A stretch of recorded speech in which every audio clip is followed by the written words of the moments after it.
Good morning. It's good to see everyone here this morning. I appreciate very much those that are here. We have those that are visiting.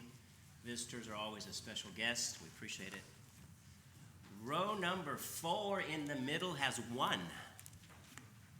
If we all could pack our pew, okay, see that? See row number 4 here in the middle section?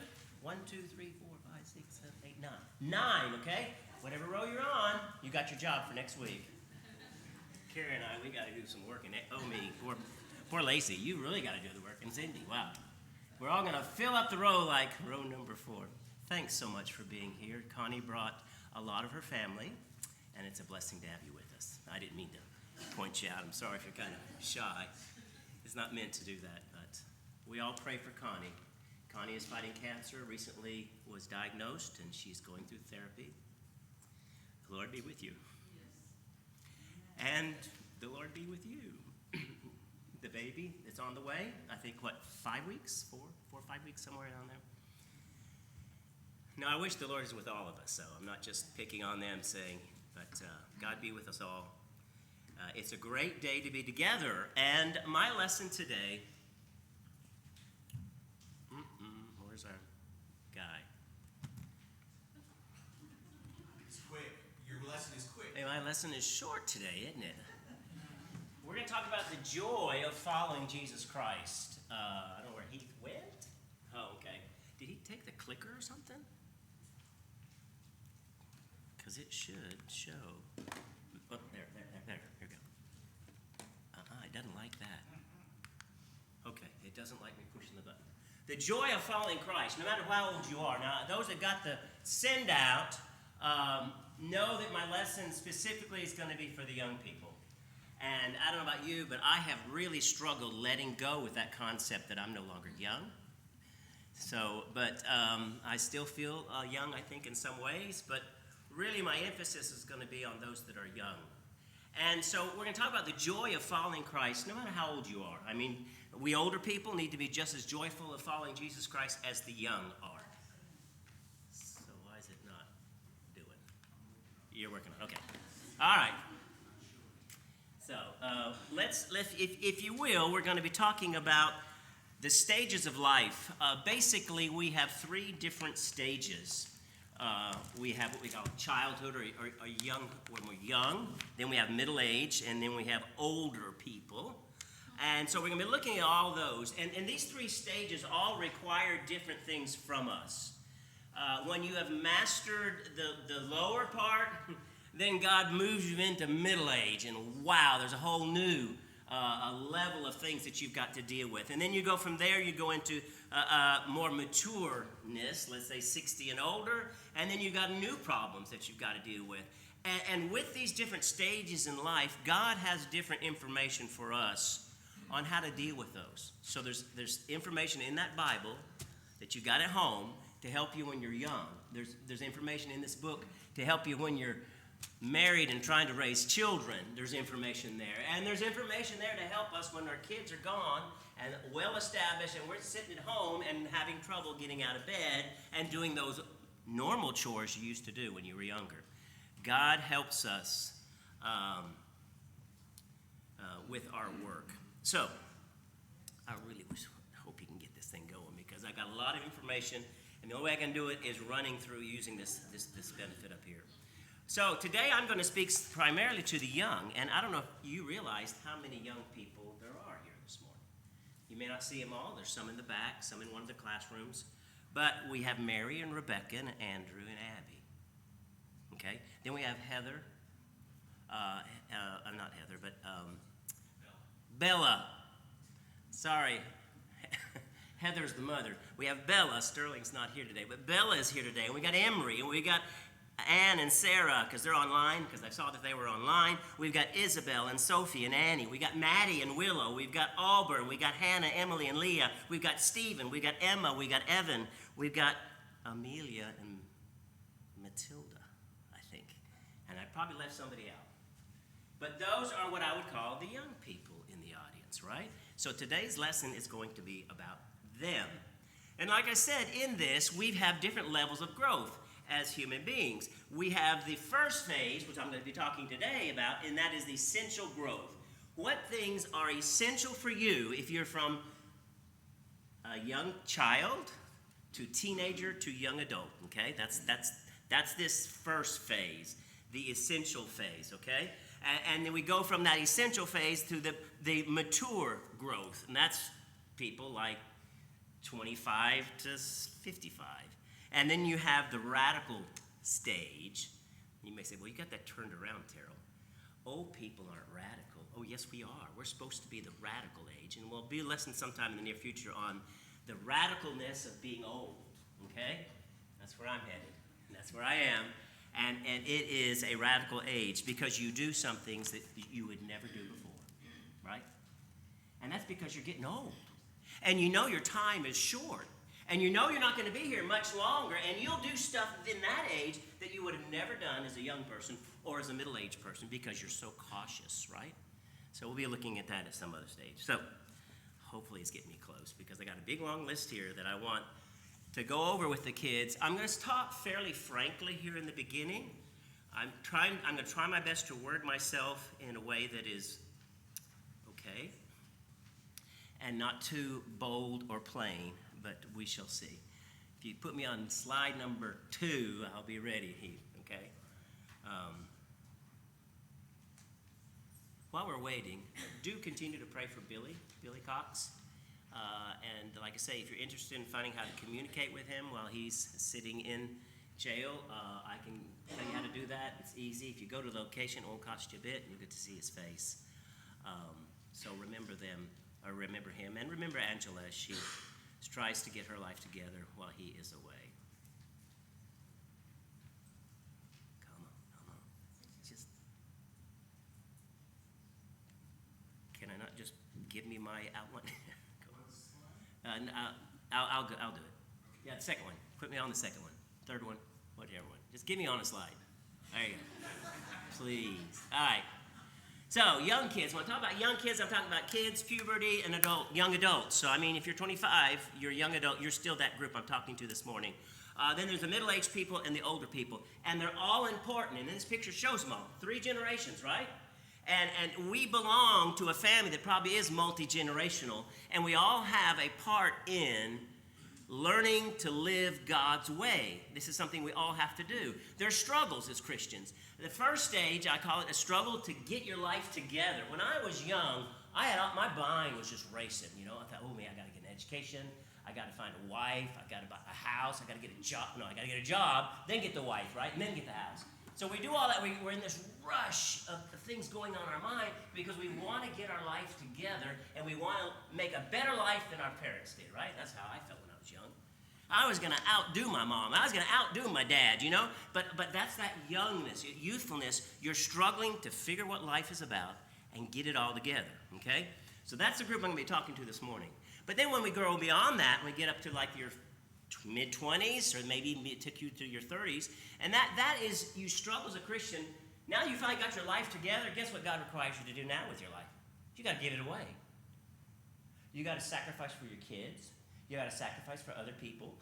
You know, the government takes part of it. You know, I mean, it's like you work so hard to get your life together and get it so wonderful, and then you grow up into this middle age, and as you find like you're always having to give stuff away. So then we have to struggle with this letting go of things. It's taken me forever to accumulate this, and now God wants me to give it away, give it up. You got to be kidding. And then we come to the last stage, and that's where I'm moving into now, and that's the idea of the struggle of giving my life away. What's the most precious thing to you? It's life, isn't it? Do you want to die? I don't want to die. But I'm facing now, as I'm 60, soon to be 66 years old, I'm thinking, you know, it's not much longer that I got. And I have to give up this life. So I struggle with that reality. And all these are taught about in the Bible. God gives us guidelines and ideas of how we can make it through these struggles because God doesn't want us necessarily to struggle. And then you line that up with this idea of growth and development or discipleship.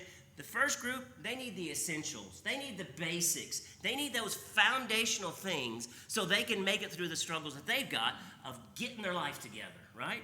And that's not always easy. And then you come to the mature growth. That's the ones who've finally got their lives together and figure out where they're going. And then they got to start giving stuff away. You know, that's not easy to do.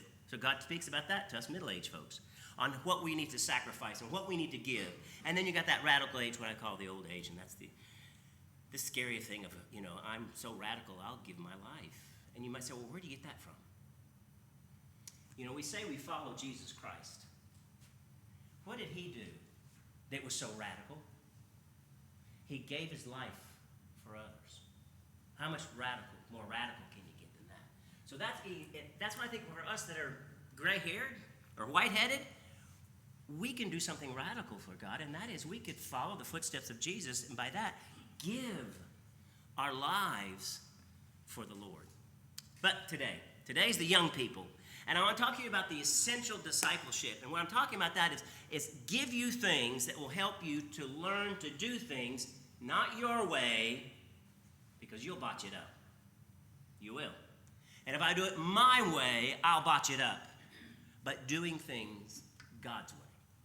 You want to be successful in getting your life together? Then you need to lean on and listen a lot more to God than probably you do. Believe it or not, I used to be the same age as you are. Now, which child is looking at me, young adult is looking at me, maybe hard to imagine, but I used to be your age. Maybe not as tall as you, but I was your age one day, or one time.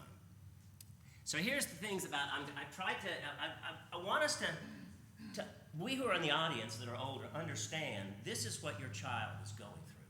These are the struggles that your children are facing today.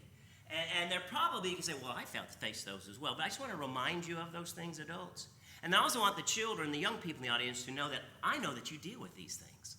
These are real, and the Bible talks about these things.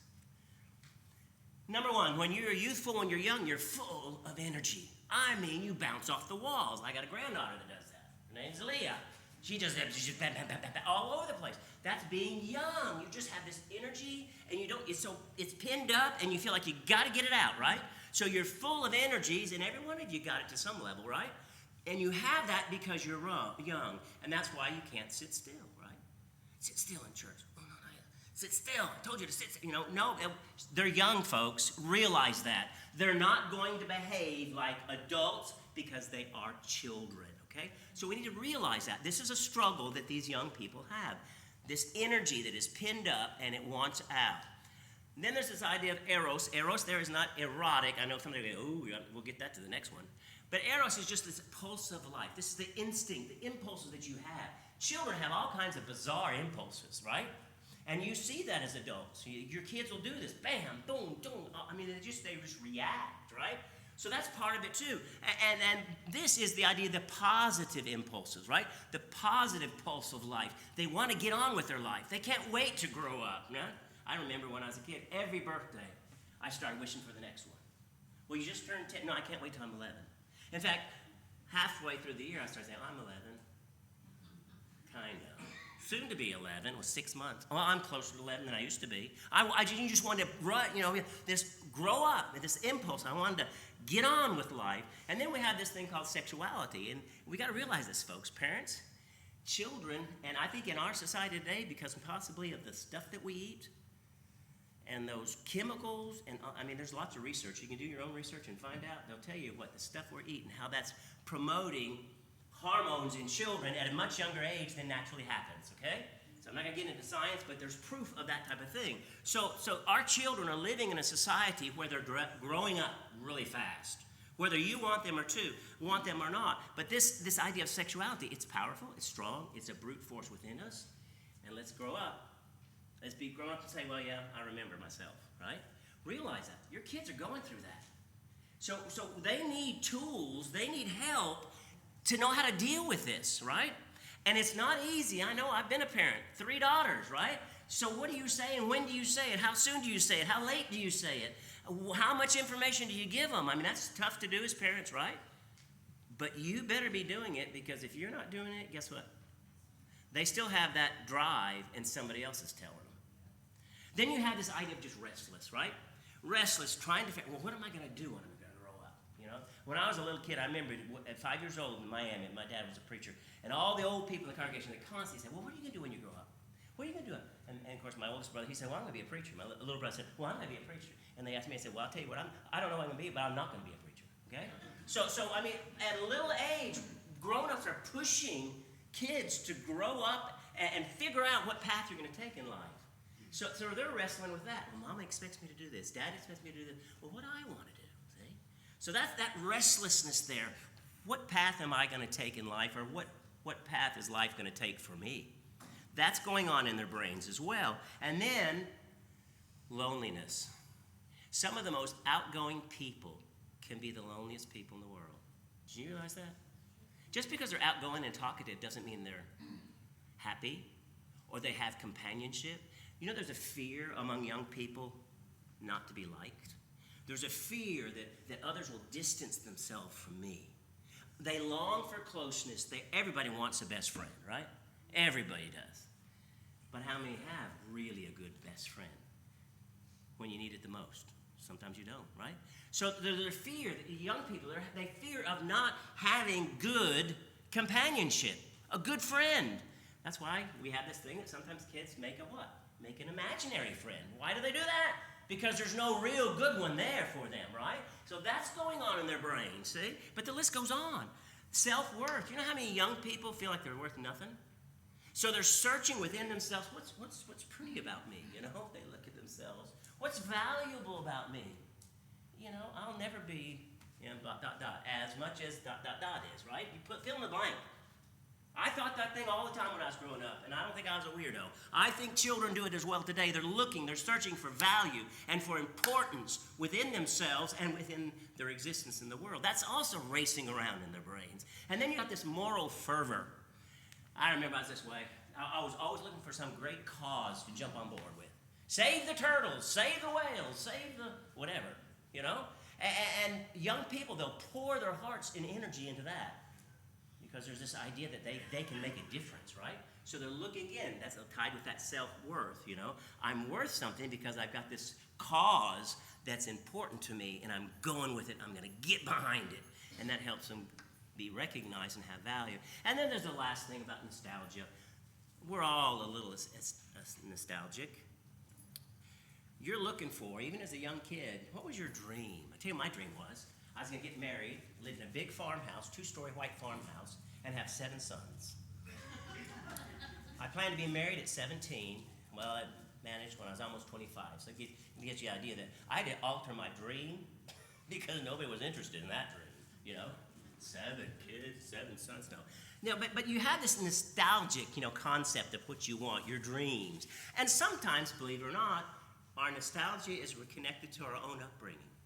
Now, I don't think your kids want a home just like your home, Mom and Dad. And I know you got a nice one, and you do things your way, but they're going to be influenced, and there's going to be something from their past that they're going to want to relive or rebuild in their new home.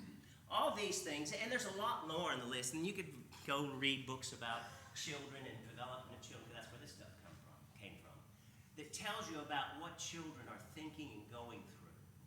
Because I want to lay this foundation when I'm talking about children. Let's understand what they're dealing with. We adults think that our life is tough, right? And it might be. But your children have got it tough too. And unless you can acknowledge that and recognize that these are the things, and there's a longer list than this, these are some of the things that your children are dealing with, then you're probably not going to be the best parent to give them much advice. And if you're afraid of addressing these things, I'll tell you, you'll be sorry if you don't address these things. So, what does the world say, right? What does the world say to our young people? The world says, well, how can a young person with all these emotions and all these things going on inside of them ever make good choices? They've just got to get out there. You just got to let them go. Let them sow their wild oats and just live like they want to. And then hopefully then one day they'll wake up and do the right thing. That's what the world tells your children.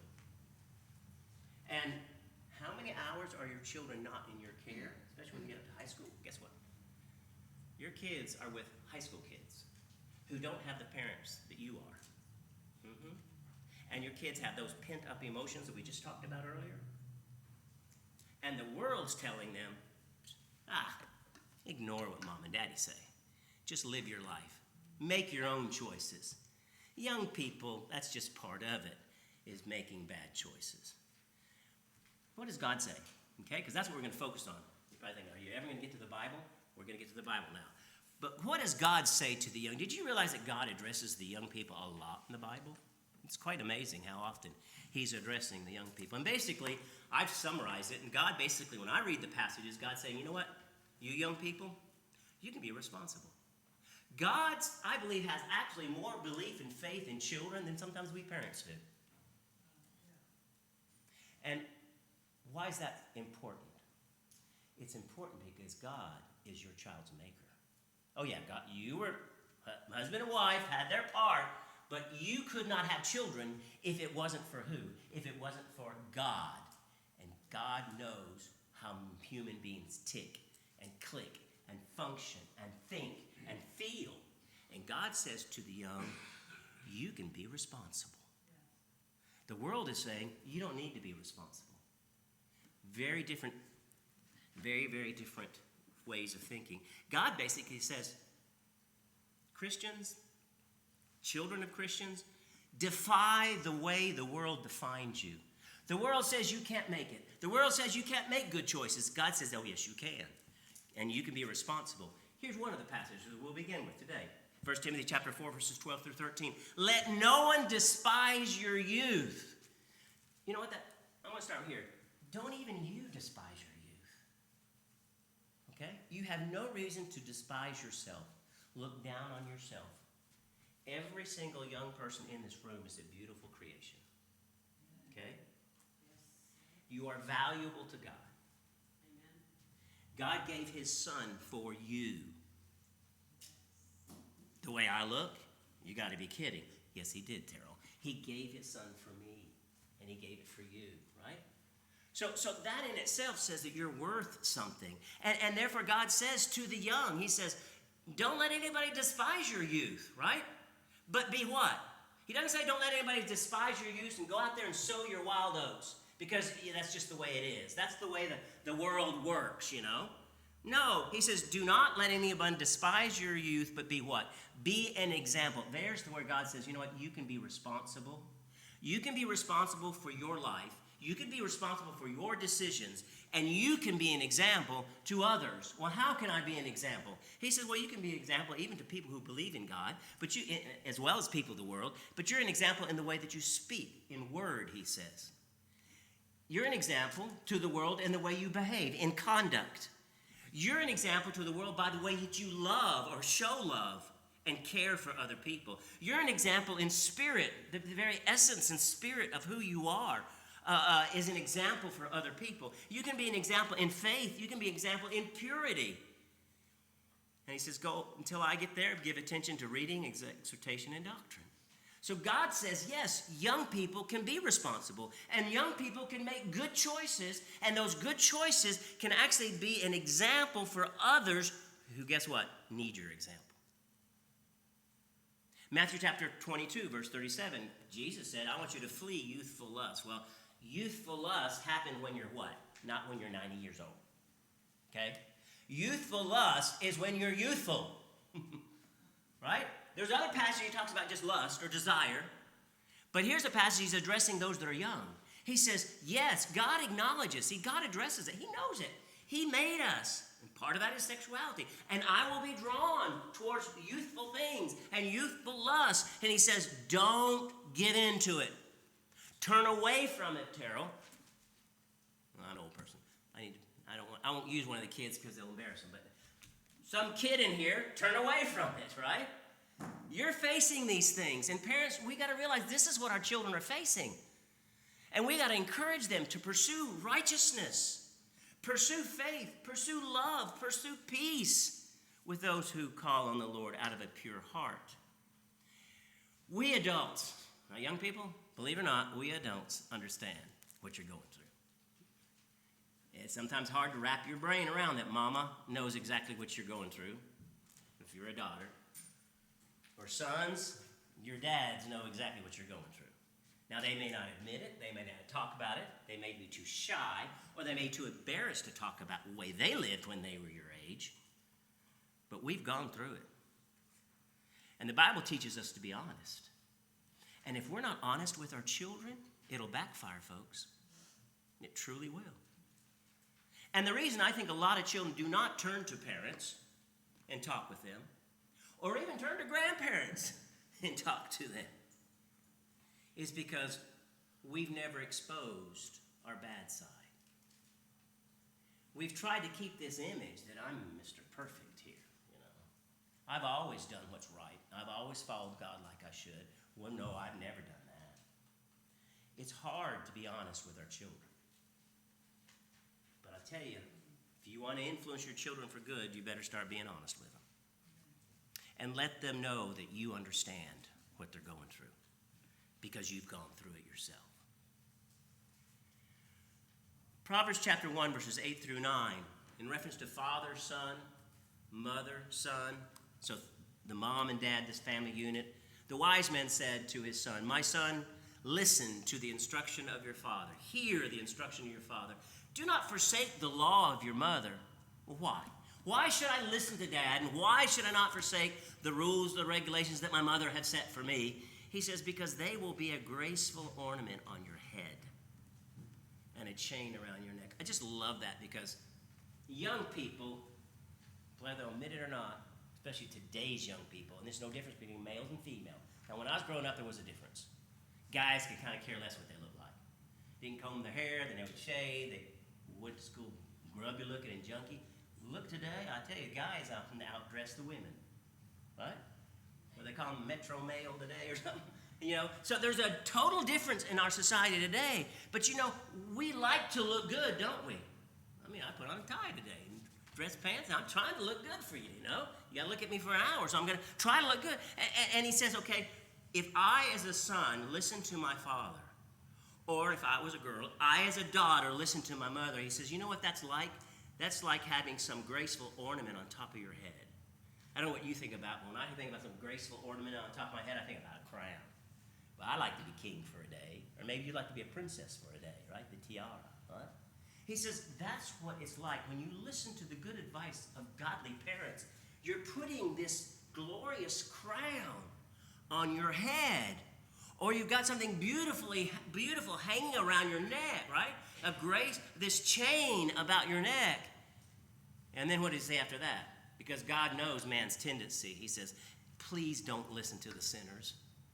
He says, my son, if sinners entice you, do not consent. Again, responsibility. Young people have the ability to say no. They say it all the time to mom and dad, don't they? Nope, not going to do it. Make your bed. Nope. Go out, mother. Nope. The little kids at 1 year old, the first word they learn usually is no. And yet we're so poor to use it against that which is not good for us. And the wise man says, son, listen here. And why would a father or the wise man give this type of instruction? It's because he cares and loves the child. Okay, essential discipleship. I'm talking to the young. The struggle that you are going through right now, at whatever age you are, 5, 10, 15, or 25. You're trying to get your life together, aren't you? Some of you are about to graduate. Some are. Riley already left us, you know. So she had to try to figure out what she was going to do with her life. And there's soon some falling river over here pretty quickly. Some young ladies over here what are they going to do? And they're thinking about that. I'm going to go to college. I'm not going to go to college. I would want to get married. So they're living their life right now in this limbo, wondering, okay, how can I get my life together? So what would you tell your child? Well, I love the wisdom poetry, and because it's so poetic. But in Ecclesiastes chapter 11, verse 1, talking to the young guy, he says, you know what you need to do? Just cast your bread on the water. Now, would you give that advice to your kids? No, take that money and go invest it in the bank. But God, through this wise man, says, you know, there's times you just have to go for it, right? You just got to go for it. You just got to cast your bread on the water and see how it goes. And there's that element, too, that I think we need to realize that. Our children will have to do this sometimes. Sometimes they have to cast their bread on the water. And he says, well, you will find it after many days. He doesn't say, oh, you'll find it the next day, right? Or 2 days from now, you'll find. No, he says many days later. And if you go on and read the rest of chapter 11, verse 2, verse 5, verse 6, he says, you know what? You threw that bread on the water and you had no idea what was going to happen. Do you know what's going to happen in verse 2? You still don't know what's going to happen in verse 5. You still don't know what's going to happen in verse 6. But then you get down to verse 9. So read this if you can sometimes. Get an outline in the back. And so read the entire chapter of Ecclesiastes chapter 11. But in verse 9 then, this young man, he's told him to cast his bread on the water, and it'll eventually get back to you. So what do I do in the meantime? How am I going to live as I'm making these choices and doing these investments and trying these different things? How's my disposition? He says, rejoice. Rejoice, O young man, in your youth. There's something to be glad about. Be glad that you're young. I'll tell you right now, there's probably about 50 people here to give you $100 to swap places. Maybe give you more. Oh, to be, 20 again, right? Oh, to be, or maybe not 20. Oh, to be 40 again. He says, rejoice, O young man, in your youth, and let your heart cheer you in the days of your youth. See, God doesn't say youthfulness is miserable. It's just a horrible state of life to be in. He says, no, young people will take chances, and young people can still be happy. They still can rejoice. Well, how can I be happy when I've got all these struggles that we looked at? There's 9 of them up there, right? All those 9 things that we looked at that we're dealing with. How can I be happy in the days of my youth? He says, because you walk in the ways of your heart and in your sight of your eyes, and because you are living a life that says what? I'm living a life that says the last line. Every choice I make, every path I take, I have to answer to God. So even when you cast your bread on the water, realize you're going to have to give an answer to God. What way I'm going to walk here? Walk in the ways of your heart. What he's getting at is our heart dictates what we do. Right?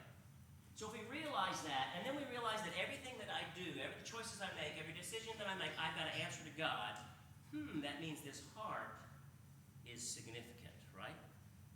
The heart of a young person, the heart of a middle-aged person, the heart of an old person is significant to God, because from out of the heart flows life. So if the heart is right with God, guess what? Every decision, every choice that you make will be right with God. And you have nothing to fear.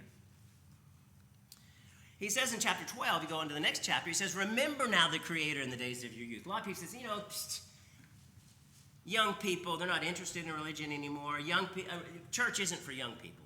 It's just for 80-year-old ladies who are getting ready to die. And all the churches I went to in Europe, that's about the truth, if I based it on what I saw living there. There's no young people, no young married couples, no children. Nobody went to church in Norway, but old people, because they realized they're going to have to give an account for all that they've done, and they were trying to make things right. But God, in the wise book through the writer of Ecclesiastes, says, you need to remember God when you're young, before the difficult days come, and the years draw near when you say, I have no pleasure in them, while the sun and the light and the moon and the stars are not darkened, and the clouds do not return after rain. He goes on, then reading chapter 12, he goes through all the phases of life. He talks here in chapter 12 is when you're young. He talks about the middle-aged people, and then he talks about those who, the silver and the golden bowl is broken. He's talking about the phases of life in chapter 12. So God addresses these things, folks.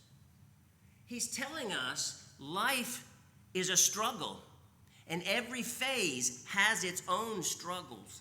And yes, when people are young, they are still held accountable. When they are young, they are still supposed to be responsible.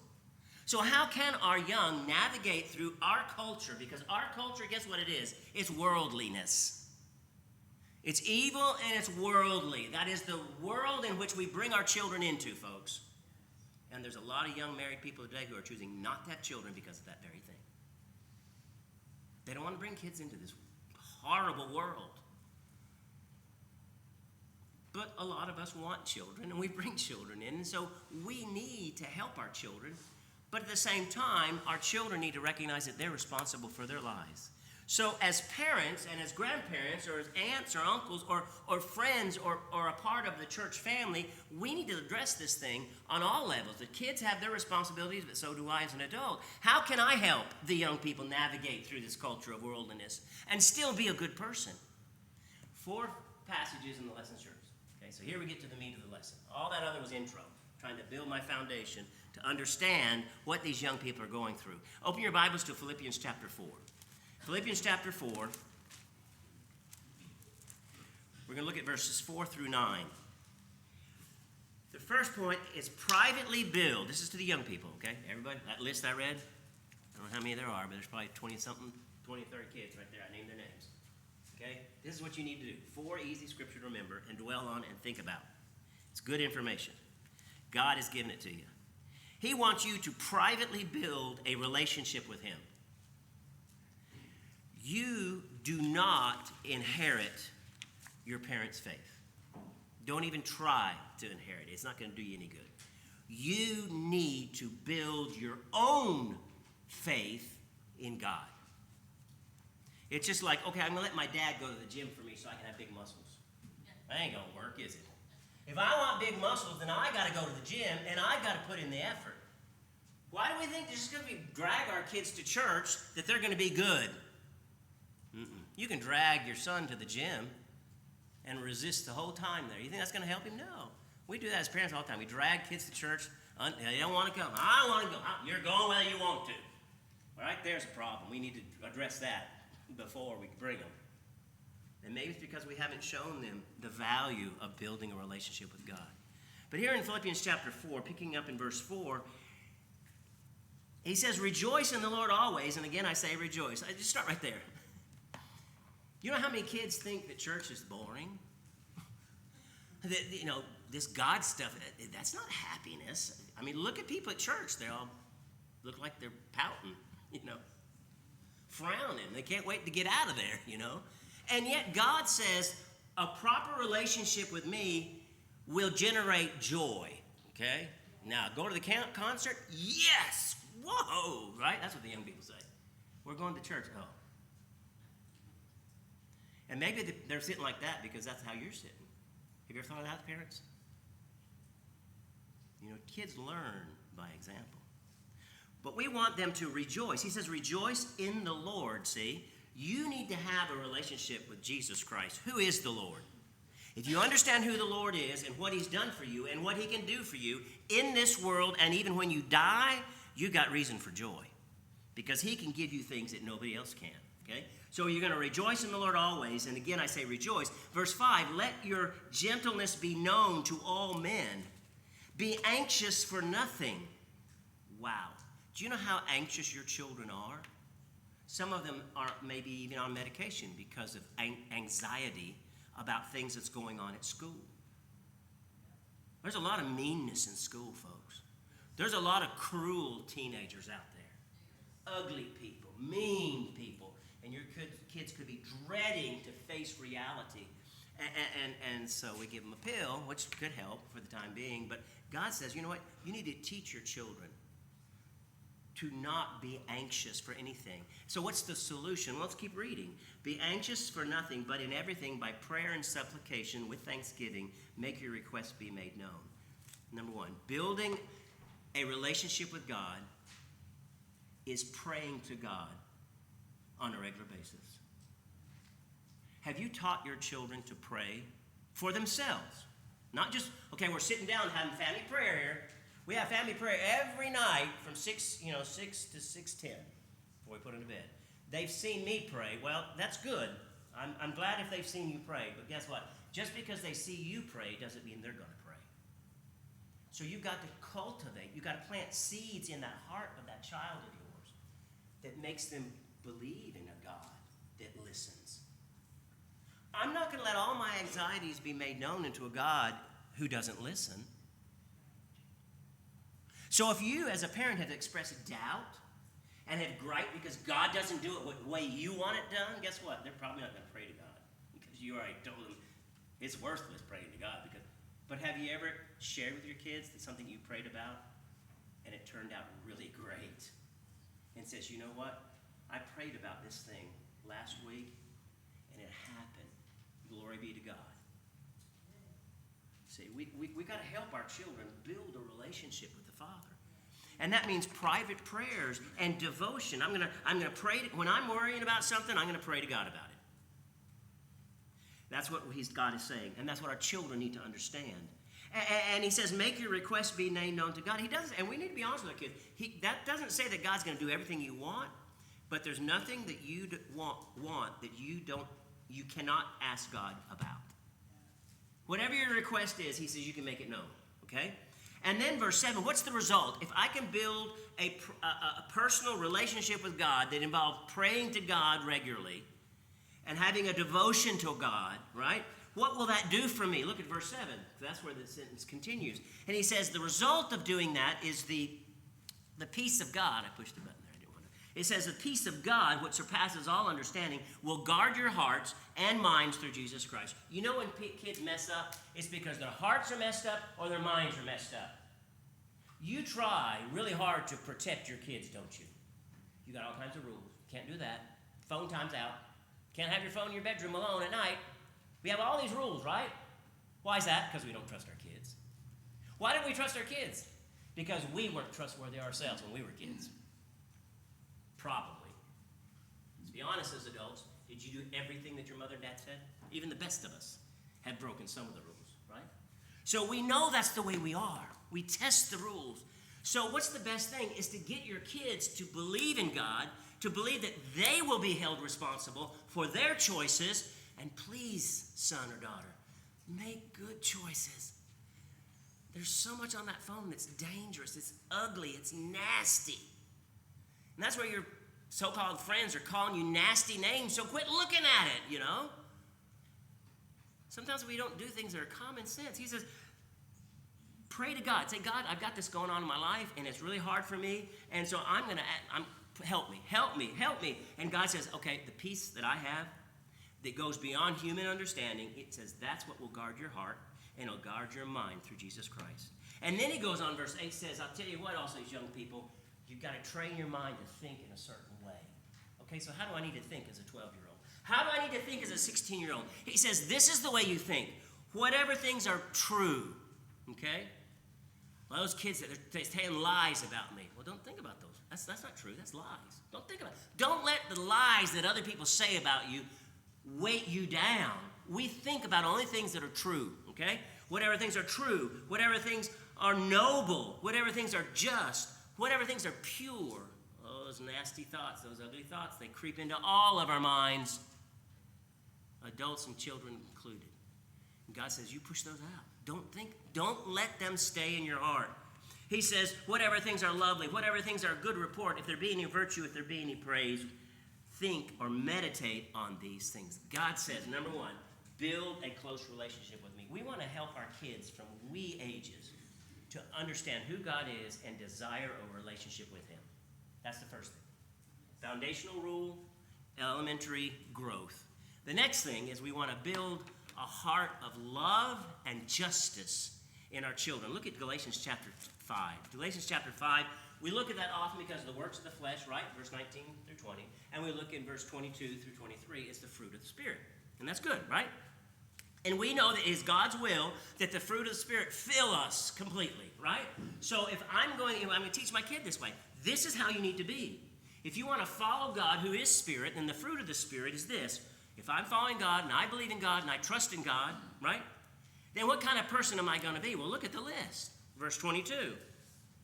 Love, joy, peace, long-suffering, kindness, goodness, faithfulness, gentleness, and self-control. God is saying, this is not age-bound. Oh, only people over 20 can have the fruit of the Spirit. This is for anybody. You know, sometimes kids are smarter than adults. I met some 10-year-olds that are smarter than 30-year-olds.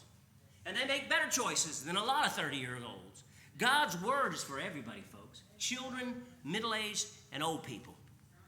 And the fruit of the Spirit needs to be in us. So I need to be this way just as much as I'm expecting my 15-year-old daughter to be this way, right? I need to be a loving person.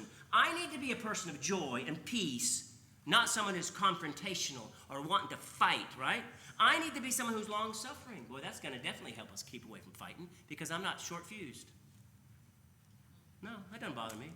Okay, that's what you think? Okay, fine. I'm a person of love and peace. And If I let you influence me, you're going to destroy my joy, and I don't want you to destroy my joy, so I'm leaving. Thank you. That's all you got to do. See, let the good overcome the wicked, right? Kindness. Teach your children to be kind. And that's hard because there's not a lot of kindness at school. Children are mean to each other. And that's the environment your kids got to put up with. So teach your kids to be kind.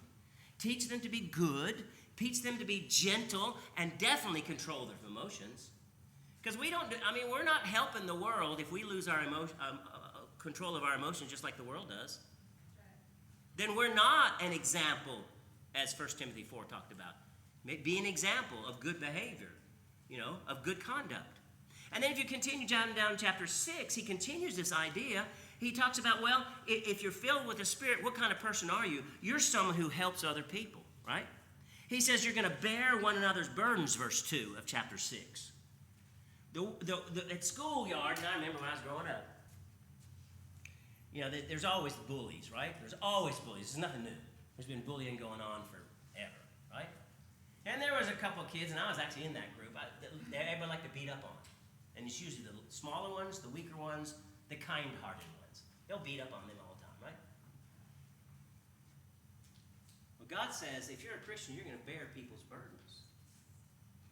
Well, if I see somebody being abused, I see somebody being beat up, then I'm going to stand up and say, hey, I may be that big, and you may be able to beat me up, but that's wrong. That's wrong to take that out on that kid there.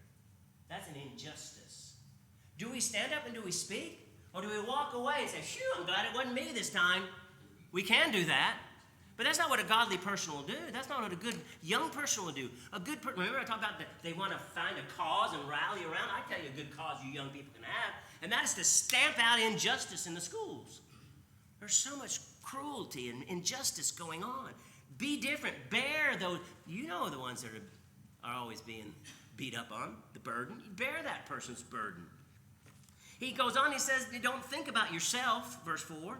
But then he says, do this. He says, don't be deceived or mocked. He says, you're going to get what you sow.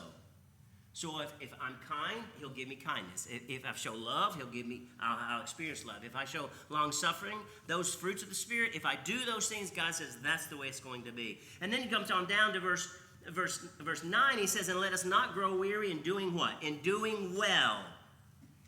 See? Why would anybody do something for somebody else? People say, oh, young people are so self-centered. They don't think about anybody. Well, whose fault's that? The apple doesn't fall far from the what? Mm-hmm. So if your kid doesn't ever think about anybody, well, maybe it's because they never saw you as a parent doing something for somebody else. Because all you did was spend all your time on your own family, which you're supposed to. Don't walk away and say, well, Terrell says there's no responsibility. No, you're responsible for your own, but you're surely responsible if you're a follower of God to do things for others. And he says, don't grow weary in doing good. Compassion for other people. That's almost non-existent today in our society. Go back 200 years ago, and boy, Americans they would drop, it's time to harvest their field. The whole crew went over and harvested somebody else's field, right? And guess what they did the next week? When it was your turn, they all came over to your house. They learned it by example that we have compassion for each other. We will be fair and just with each other. And we're going to show love. That's what God expects. And the next thing is, as a young person, get involved in church. Ephesians chapter 4. It's a really interesting passage. Again, it's not age-bound. A lot of times we'll read this and talk about the adults, but I think this is just as applicable to people that are young. In fact, sometimes our young in the ages of 8, 9 years old are baptized. We can discuss whether that's a good thing or not, but sometimes church members are very, very young. They're 8, 9, 10 years old, or 12, 14, 15, 16. Or maybe they're 20, or maybe they're 30, or maybe they're 40. So the church is made up of people of all different ages.